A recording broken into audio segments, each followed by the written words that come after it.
salam sejahtera bagi kita semua. Tabibun. Alhamdulillah, alhamdulillahirrahmanirrahim. Pada hari ini, hari yang sangat berbahagia untuk kita semua dalam rangkaian yaitu seminar nasional yang dilaksanakan oleh Komnas Diversity Lampung. Terima kasih. Yang terhormat Bapak Dr. Andes Yudhiri Anas MNI yang telah hadir di tengah kita semua. Yang saya hormati Ketua Komnas Diversity Lampung, beliau Bapak Profesor Dr. Undang Rasidin, MSI. Yang saya hormati di sini ada hadir juga Bapak Ketua Panitia, Bapak Dalman, dan segenap panitia semua. Yang saya hormati, saya banggakan di sini hadir peserta seminar nasional yang tidak bisa saya sebutkan satu persatu.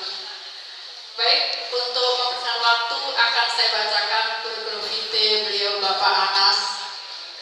Saya panggil Pak Jul, bahasa akrab kami. Dan di sini kalau saya baca kurikulum vitae-nya itu sampai berapa berlembar-lembar. Dan kalau saya bacakan satu persatu sampai sore nggak jadi ngasih materi. Saya perebutkan Pak Juli ini masih capek belum tidur dari Solo, langsung hadir ke sini. Saya merintih Pak Juli selamat datang ke Lampung. Semoga nanti episode yang lainnya akan hadir lagi. Dan Pak Juli ini piawai untuk memikat hati kita seorang pendidik. Insya Allah nanti pada paparannya itu adalah lebih pada terapan-terapan bagaimana kita belajar yang baik dan tentunya manfaatkan waktu untuk diskusi. Pak Julia berikan yang terbaik untuk peserta ini adalah pengalaman-pengalaman di lapangan. Baik, beliau adalah nama lengkap Dr. Andes Yudhiri Anas MPD, tempat lahir Situjuah Bantua, 50 kota, 9 Mei 1964. Lebih senior saya ternyata. Ya kalau umur ya Pak. Oke. Alamat Perumahan Citra Raya, Blok M 22/50 Cikupa, Tangerang. HP bisa dicatat 0812103210.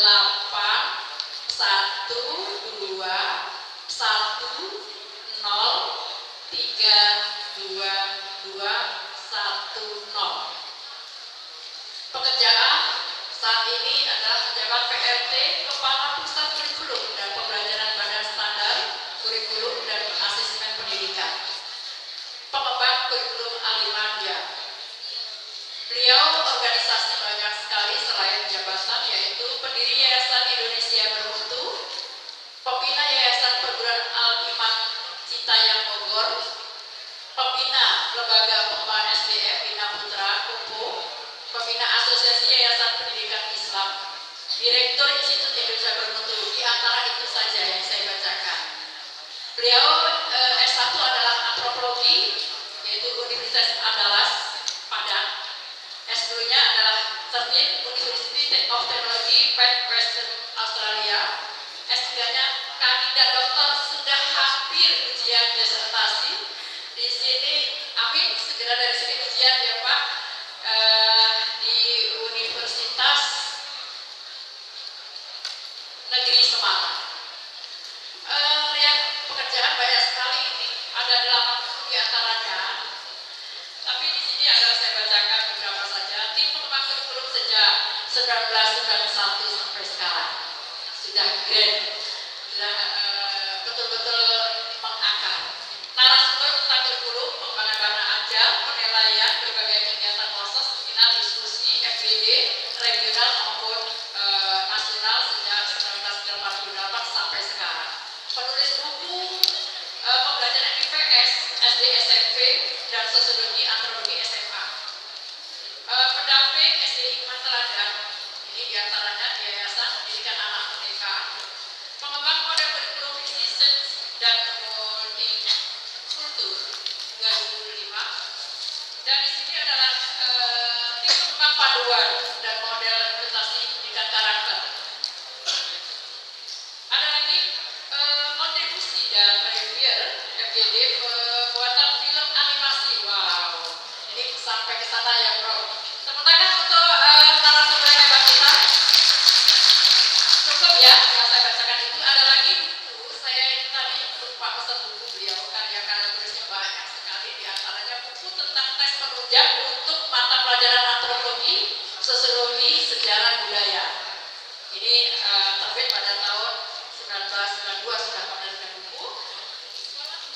kehidupan. Sekolah untuk kehidupan ini gagasan awal untuk berpikir ulang tentang sisi pendidikan kita dan memahami posisi kurikulum.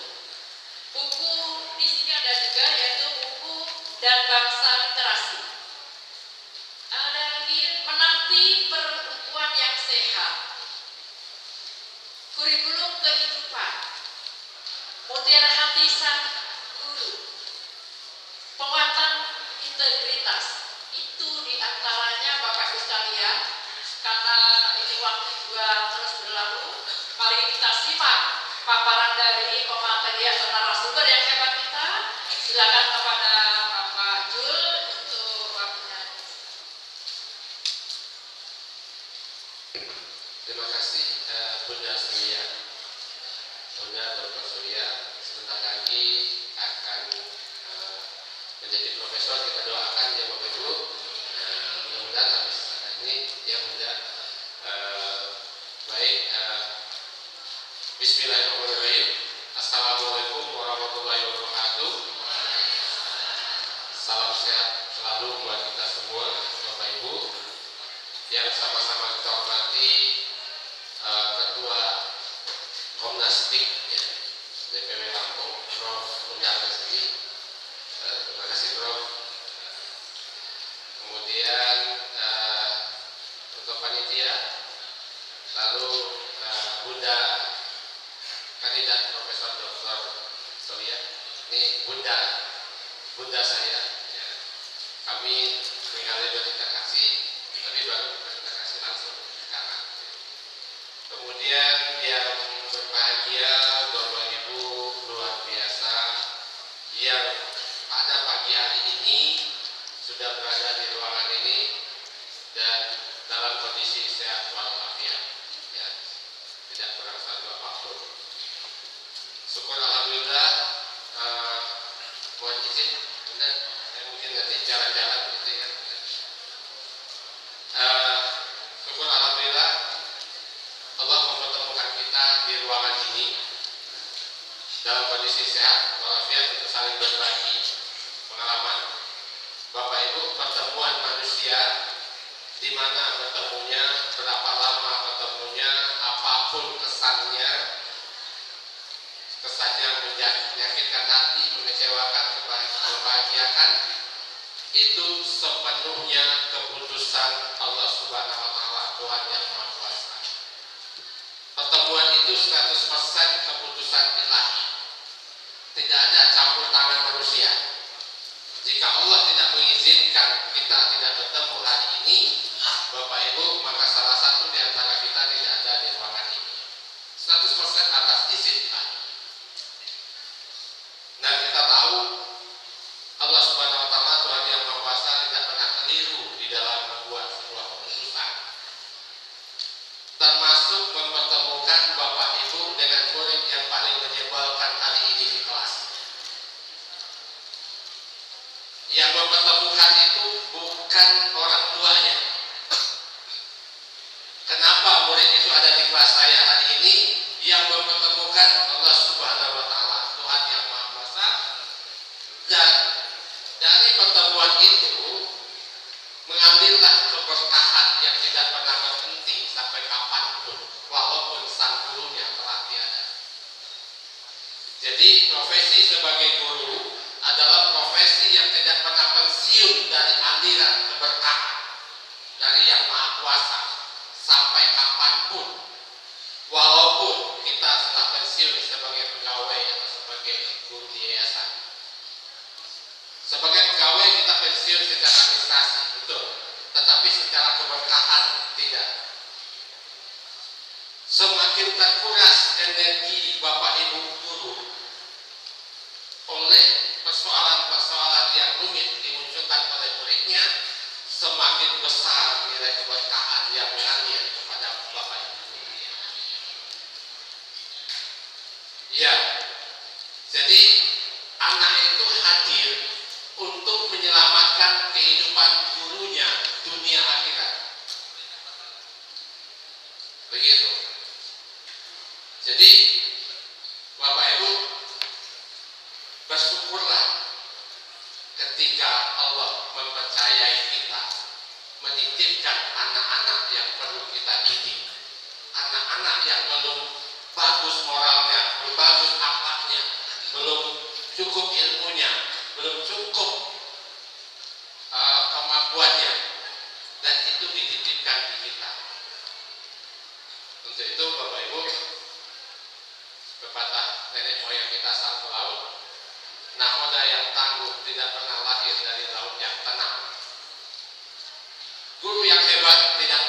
lahir dari anak yang tidak bikin masalah.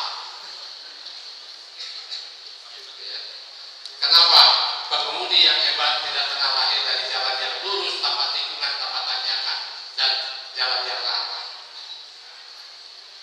Justru di kaliku perjalanan, ombak di lautan itu yang mengasah kemampuan sang nakoda dan semampu. Dan justru persoalan-persoalan yang rumit yang dihadirkan oleh para murid kita itu yang mengangkat derajat gurunya. Itu yang mengangkat derajat gurunya. Untuk itu selamat kepada Bapak Ibu yang telah memutuskan untuk menjadi seorang guru. Persilakan dulu. Siapakah sesungguhnya yang menerima Bapak Ibu sebagai guru? Bukan panitia penerimaan pegawai, bukan yayasan, bukan. Yang menerima adalah siapa? Allah Subhanahu wa Ta'ala. Jika Allah tidak mengizinkan Bapak Ibu menjadi guru, berapapun banyaknya pengalaman dan sertifikat yang Bapak Ibu bawa ke panitia untuk mendaftar jadi guru, tidak akan bisa diterima. Kalau Allah tidak mengizinkan. Tapi kalau Allah yang memutuskan, Bapak Ibu, dengan modal keikhlasan Bapak Ibu mendaftar dan itu diizinkan oleh Allah, Bapak Ibu akan diterima. Bapak Ibu mungkin masih ingat apa makna kata guru. Guru itu dari bahasa Sanskerta, dua suku kata, gu dan ru. Gu itu gerak, ru itu perang, memerangi. Guru adalah orang yang memerangi kegelapan. Dia membawa cahaya dalam kegelapan. Semakin gelap suasana di sekitarnya, semakin bermakna kehadirannya dan semakin berkah kehidupannya. Bapak Ibu, kan kalau kita olahraga kan keluar keringat. Seiring keluar keringat itu akan keluar segala penyakit-penyakit dan racun dari tubuh kita. Betul ya? Sehingga tubuh kita menjadi sehat. Nah, itu secara fisik.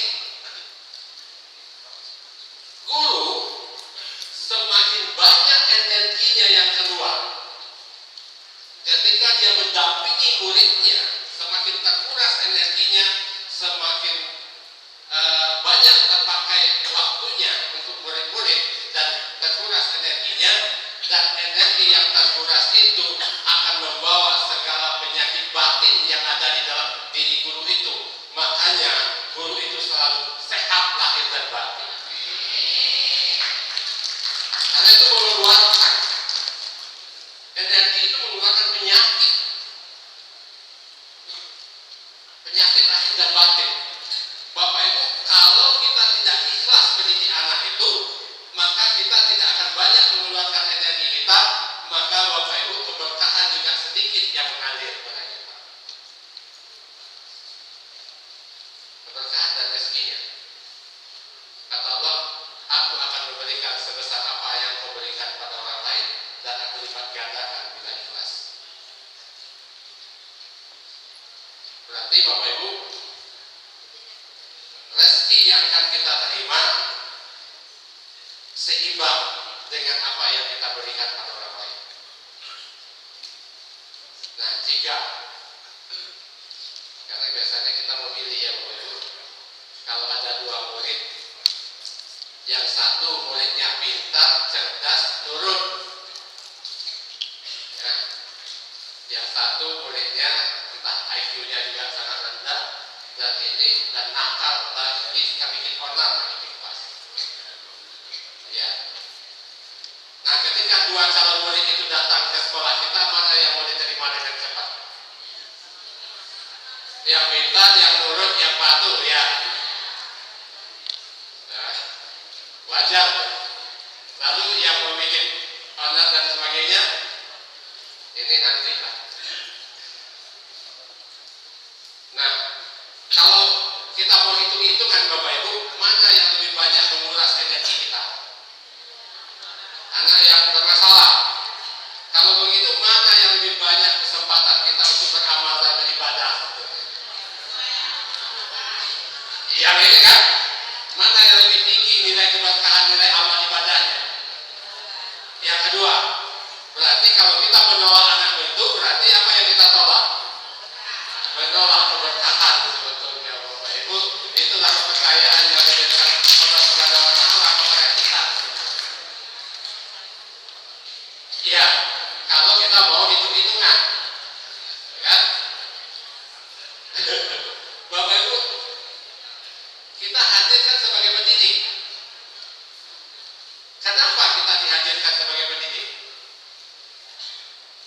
anak-anak baru dididik.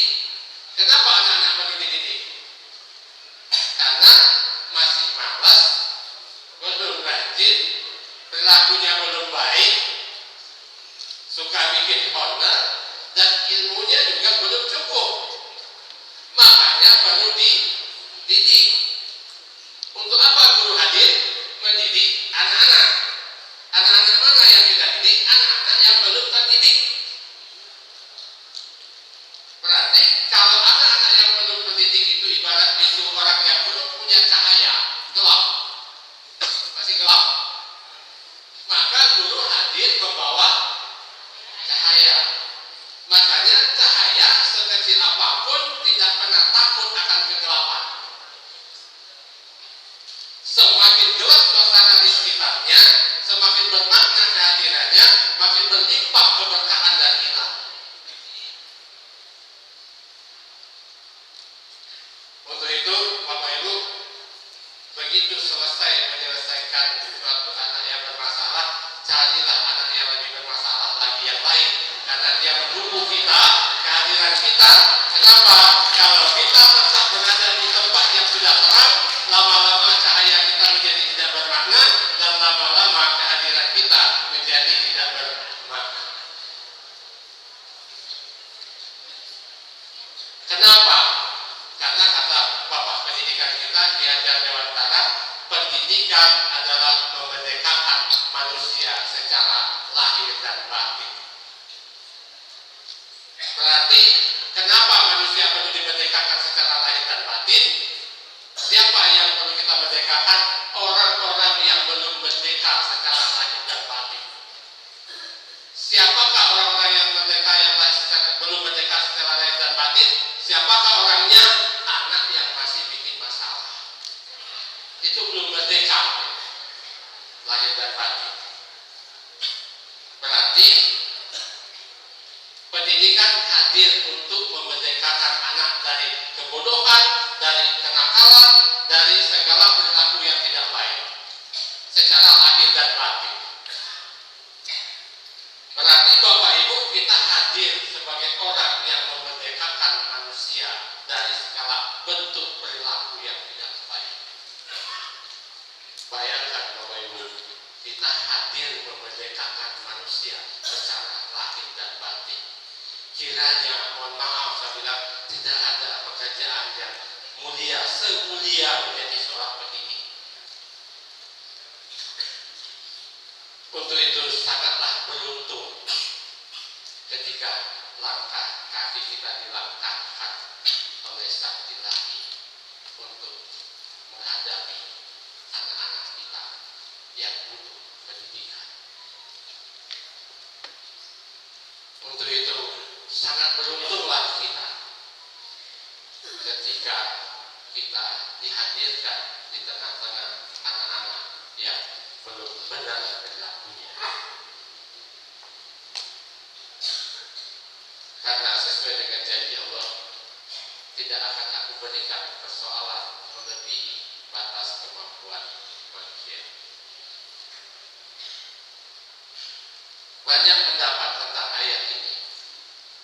Kalau bagi saya pribadi, ini ayat yang luar biasa. Ini ayat yang memerdekakan manusia dari segala bentuk egoisnya. Ini ayat yang memerdekakan manusia segala bentuk frustasi dalam hidupnya. Ini ayat yang membuat manusia itu betul-betul membuktikan bahwa dirinya adalah khalifah di muka bumi. Ini ayat yang luar biasa. Karena kalau kita bicara matematika, Bapak Ibu, himpunan ya, himpunan. Misalnya nih dua himpunan. Nah, ini dua himpunan ya, Bapak Ibu. Ini kan himpunan ya. Kenapa disebut himpunan? Karena banyak. Ya, kalau saya ini dua himpunan. Himpunan A dan himpunan B. Kalau secara matematik, duanya gimana, Bapak Ibu? Pelajaran matematika, himpunan, apa kita belajar? Kelas nih ya. Himpunan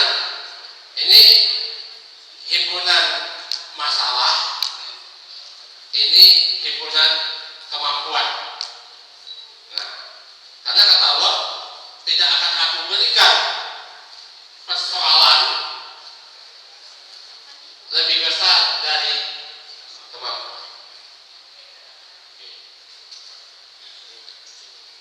Kalau itu berarti kalau mengikuti rumus matematika himpunan, persoalan ini himpunan A.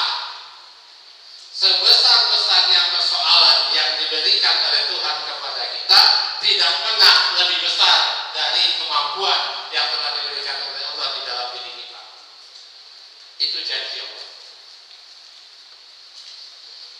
Dan kalau begitu Bapak Ibu, setiap persoalan yang datang kepada kita, mana yang lebih besar daripada kemampuan sebetulnya?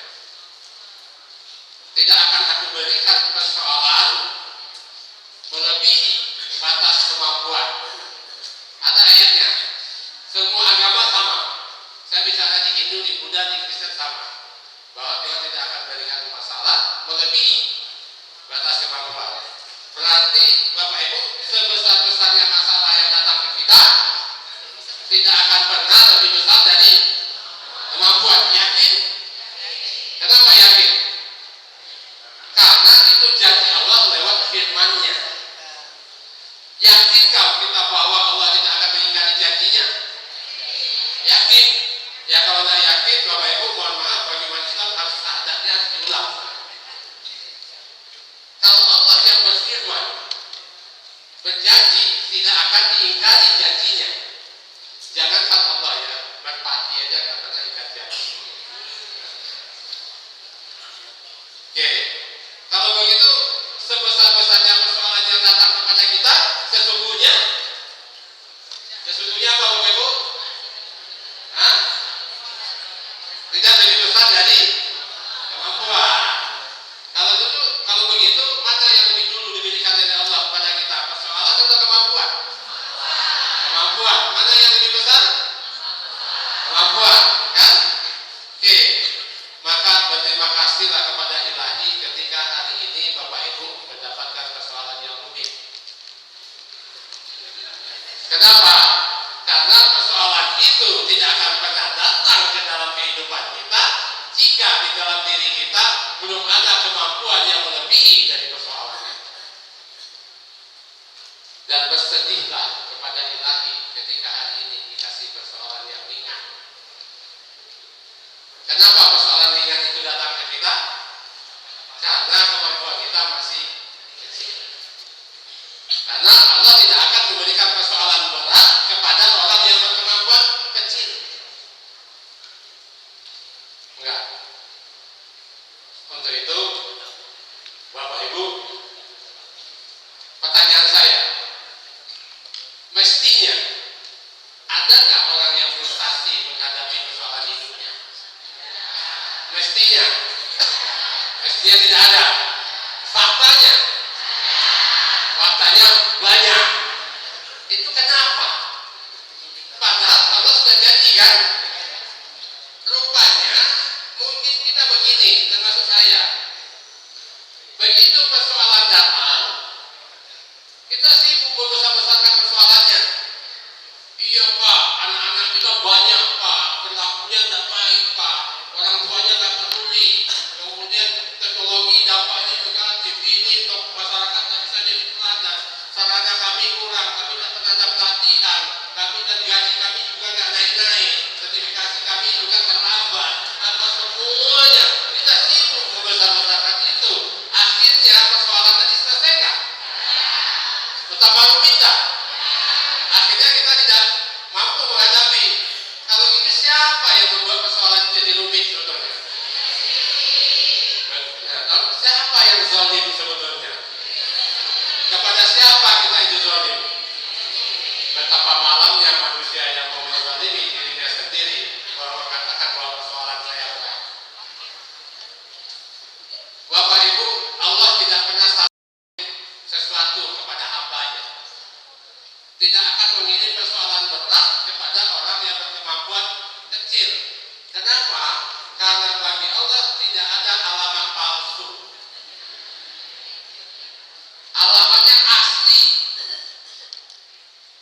Kenapa di kelas kita sekarang ada anak yang menyebalkan hari ini di kelas kita? Kenapa bukan di kelas yang sebelah? Kenapa jadi kita Bapak Ibu? Kenapa dipertemukan? Karena itu sinyal dari Allah bahwa di dalam diri kita ada kemampuan untuk mengatasi persoalan yang dimunculkan oleh anak itu. Kalau belum ada kemampuan itu di dalam diri kita, maka anak yang seperti itu tidak akan pernah hadir di hadapan kita.